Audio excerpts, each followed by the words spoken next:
Hi, it's Dave Oates, just back with another quick video for you. This week, what I really want to talk about was when we conduct an intermediary service for somebody and we try and contact their relative. Obviously, we want them to respond. We would love them to be able to say yes, they would be open to some contact with our client.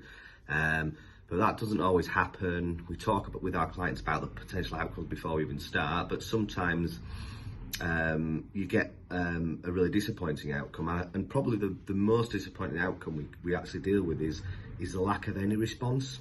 We have a process where we know that people will be getting our letters and our correspondence, but sometimes they just apparently or seemingly choose not to respond to us, so we just don't get any feedback in order to be able to update our client or to really give them an understanding of what's going on. And the reason that's the worst response is because it leaves so much uncertainty and speculation. People naturally think, well, why wouldn't somebody respond? What are they thinking? And from our client's point of view, they say things to me when it happens, and I know often they will be wrong about what they're thinking. But it's really hard because we're all left to speculate. We have good experiences. We will often get to speak to people eventually, even when initially they don't respond. Had a really good example this week of that happening. We wrote to our client's birth mother just over a year ago, so prior to the pandemic really sort of kicking in. And we had no response. We followed our usual process. We knew that the letter had been delivered to an address, but we just never got any communications back.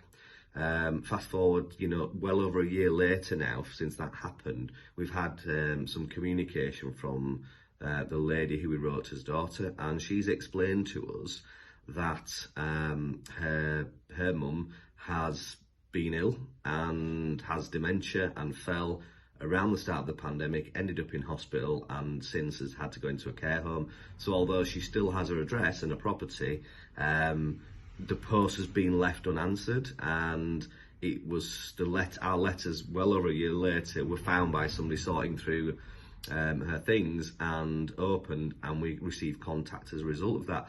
So obviously that's one explanation. It doesn't explain everybody not respond who doesn't respond, but it certainly gives you an idea that there are often complex reasons behind people not responding, and it's not as simple a fact as somebody just saying, I'm not bothered, I don't want to respond. There's often something much more complex behind it, and it's different in every case.